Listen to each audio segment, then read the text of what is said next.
Let me tell y'all about how I knew it was probably time for a divorce. Let me tell There is always a moment for a woman in marriage that should be like, you know what? I think I need a divorce. Think I'm done with this man. I feel like there's always that tiny moment. And so if you've not gotten that moment, even when people are telling you, leave him, leave him, leave him, you be like, you guys don't get it. You guys don't get it. But once you realize that moment, I don't think you can unsee it. So this woman said that there was a moment that she just realized that, you know what? I'm getting a divorce. I want a divorce. I don't want to be with this man anymore. And the thing is that the man made it easier for her. Let me show you all the video, then I'll share my thoughts at the end of the video. y'all about how I knew it was probably time for a divorce. So it started one morning about 4 or 5 months ago. So y'all, this is fresh. This is still pretty new. I was still in my bed and my husband was in the shower. I'm sleeping good. And of course, his alarm starts going off. When I went to go turn it off, I saw something very interesting. So you know how on iPhones and Androids, like you can see the last media played on your phone and it kind of scrolls across the screen? Well, when I picked up his phone to go turn the alarm off, the last media that was played was corn. Not corn, y'all know what I mean. Not to get mad right away. I mean, I'm not a prude. I watch corn from time to time, but it was the timing.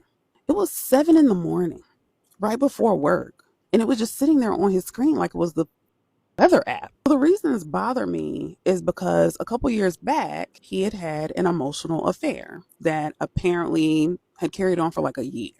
And one of the things that he blamed it on back then was a corn addiction. So seeing this on his phone felt very familiar, let's just say.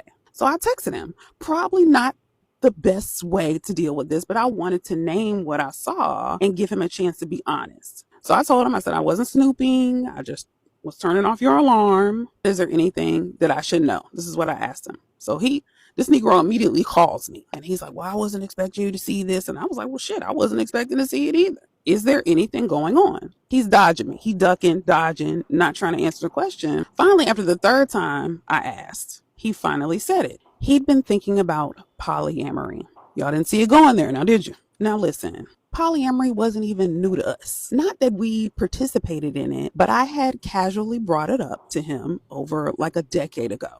Like it was one of those maybe in 10 years conversations. But this let it go. And here we were. So at first, I was devastated. I'm going to be honest. But I was also so broken at that point in our relationship that I actually tried to entertain it, y'all. I started texting him rules and boundaries and shit. Like I was prepping for it. But eventually, I got quiet and I realized that I don't want this. I can't do this. And I told him that, and he seemed fine with it. That night, he came home and we barely spoke to each other. But let me tell y'all what I did. I sat on the couch, I opened up my laptop, pulled up a Google Doc, and I literally sat there for a couple of hours and wrote out everything. 16 years of history, the good, the bad, the numb, and then I dropped all that shit into ChatGPT. And I asked ChatGPT, does this man love me? And ChatGPT did the equivalent of a long sigh. And it laid out all the facts and said, from what you're describing, it does not sound like love. Y'all, let me tell you, I physically threw up and I didn't need ChatGPT to tell me this. I was there, but just to see it on paper, that shit rocked me. And so I went to him and I asked, why do you love me? And his answer, you take care of me and you take care of the kids. And let me tell y'all are probably like, girl, he had been honestly saying this for years when I would ask him. We'd been together for 16 years. So, of course, I'd asked him this question before. But this time, something broke. Or maybe something finally clicked. I don't know. It was like a movie scene, y'all. It was like a movie was playing in my head, scene after scene, shooting in my head. All the moments I had brushed off, all the times I told myself, that's just how he is. It felt like I was watching like my own relationship on a screen, and suddenly I could not unsee it. I saw the emotional distance I had been excusing for years, the way I had been filling in the gaps, doing the heavy lifting to just keep us connected while he stayed absent. I realized I had been building the bridge both ways and calling it love. And in that moment, I finally saw it clearly. This wasn't just about him being broken. I was broken too. I had been so busy trying to carry the weight for both of us that I had just ignored how empty it left me. So from that moment on, we have lived in separate rooms. We were lucky and blessed enough to have a separate space for him to go. And at first, I thought that the space might spark some clarity. I thought maybe if I step back, he'd step forward and fill in the gap. But what I've gotten instead was mostly silence, avoidance, and distance. And that's when I realized this isn't the beginning of healing for our marriage. This is the beginning of the end of it. But here's the thing though. I don't share this for pity, and I'm not trying to bash him. It's just the truth, my truth. I share it because I know so many women are sitting in that same quiet confusion, just wondering if they're crazy for feeling unloved while just holding everything together. You're not crazy. You're not weak. And you damn sure aren't alone. So let me ask you this. Have you ever had that one moment where everything just clicked and you knew the relationship you were in wasn't built to last? This was my story.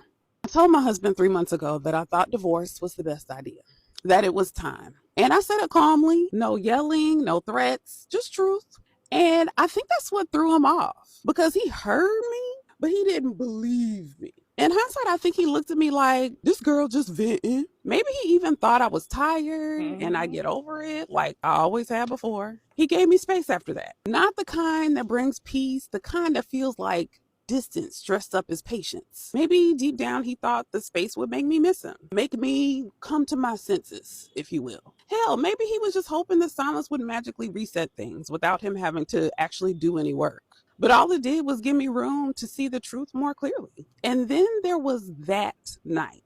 I don't even remember what started the conversation. Maybe something about money or logistics shit. I don't know. But something in that moment must have clicked for him because suddenly he realized I was serious about the divorce. I literally saw the realization wash over his face. So after that, he kept coming in and out of the room like he just couldn't sit with it. He kept asking me, is this for real?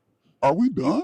And I know I had to have been looking at him like he just grown another whole ass head because I'm like, Negro, I said I thought this was over 3 months ago. When he did finally sit down to collect himself, it wasn't beside me. It was on the floor. Like he just needed proximity. Like being near me might change my mind. Then he started talking. This long monologue about his feelings, about why he felt disconnected over the years, how he didn't know how to communicate. He was never taught. How he couldn't picture me with anyone else. And the whole time I'm just sitting there listening, not arguing, not interrupting, just watching him, realizing he was still making it all about him. Exactly. There were no questions about how I felt, no curiosity, no pause, no reflection, just more words. Never a moment of, damn, I don't think I ever really saw her. It was all him, him, him, him. His pain, his fear, his confusion. And I remember just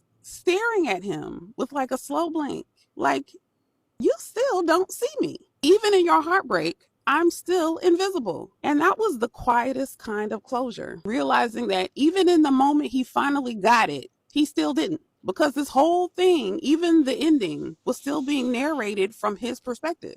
And I was just done at that point. I was done being an extra in a story that was supposed to be ours. And so I finally asked him, did you really think that I was bluffing this whole entire time? And this fool said, yeah. And that pissed me the not because he said it, but because it proved he never actually taken me seriously. He thought my pain was a performance, like I was just trying to get his attention. Meanwhile, I had been grieving us quietly for months, crying before work, crying after work, snotting all over every goddamn thing, doing what women do when we've already decided but haven't said it out loud yet, mourning the relationship in real time while still showing up like everything is fine. So by the time he had this breakdown, I was cool as a cucumber. He kept looking at me and asking, how did you get over this so fast? And I wanted to say fast. Baby, there was nothing fast about this. I've been grieving this ending for months. You just never noticed. But I didn't say that. That night, I didn't raise my voice, didn't gloat, didn't say I told you so, nothing. Because there was nothing left to say. Yeah. I'd already said everything I needed to say. He was just now realizing what I had already survived. And that's the part that people don't understand. When a woman finally looks calm, that's not detachment. That's completion. By the time I said I was done, I'd already done the grieving, the forgiving, the mental Yeah. unpacking. I had already let go. He was just late to the realization. And that's the heartbreak people don't talk about. When you've already buried the version of yourself that used to beg to be heard, and they finally decide to start listening. So if you've ever felt yourself in my story and just need a way to check in with where you are, I built something that can help you with that. You can find it at the link in my bio. This is when they say, oh my God, the divorce came from nowhere. Probably she's cheating on me already. She already found another man that is making her happy. I didn't know we had issues, or I didn't know the issues were so serious like that. It's when these men start saying it, that divorce came from nowhere.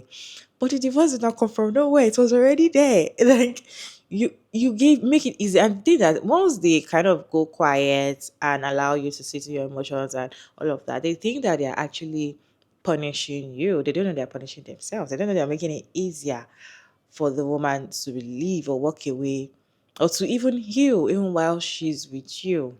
So your woman is telling you that she's thinking of having a divorce or she's done with you, and the next thing you're going to do is ignore her. So probably when she get back to her senses, she will come back and meet you. These men are dumb. Because how is that? So it's now later when you now realize that, hold up, this woman is actually done with me. You're not trying to change. You're not trying to change. No sense. They always take us for a joke. They always take us that you're too dramatic. You're taking it too serious. It is not that deep.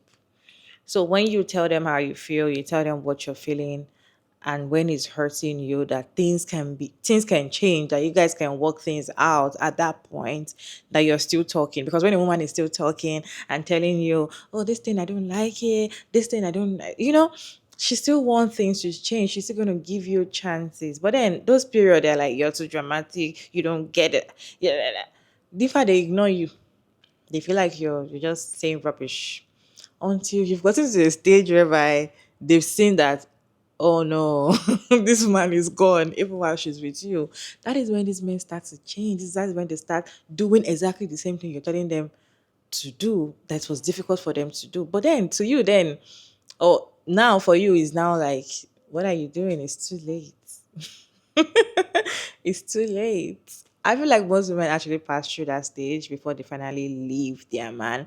Because I saw a video of a woman talking about divorce, and she's like, there's a woman that's actually regretted leaving her husband. I say, okay, I regret why I divorced. No, most of the time, they always regret why they divorced late. They were like, I wish I left earlier. That's the only regrets women have. And that is because women have already thought about it, they've cried, they've healed, they've done so many, they've put in all their best in that marriage. And the time for them to leave is when there's nothing else that can be done, right? And that is like a freedom for them. That's why you see women striving, looking more pretty, looking more good, beautiful after divorce, because now they are now like in their freedom era. you know, and most of the time, they've already gone through the healing process in that marriage, even while they stayed in the same house with that man. But the man doesn't know, because men don't even pay attention to their women because they don't even like us. They don't even like the woman that they marry. They just like you for what you do for them. Look at the response he gave. Why do you love me? Oh, because you take care of the children. Oh, because you take care of me. That is the answer of most of these men. When you ask your, or go ask your husband, why does he like you? Or why does he love you? You'll see the things that he's going to list are the things that you're doing for him. So if you stop doing them, he does not love you again. And I also feel like these men are the ones that push their wives to that point of final divorce. Because even when a woman say, I want us to divorce, I feel like there is still chances. But then they're not even still going to make any changes, or they're still going to not take you serious, feel like you're just overreacting. You know those words that they use for women, yeah, is it your mood, your hormones, and all of that. They feel like, oh, don't worry. Once you're done with your emotions and all of that, you understand that you're not going anywhere. But I feel like those periods when a woman is telling you the things that is paining her, the things that you need to do to fix the marriage, I feel like that is the best time for a man to change.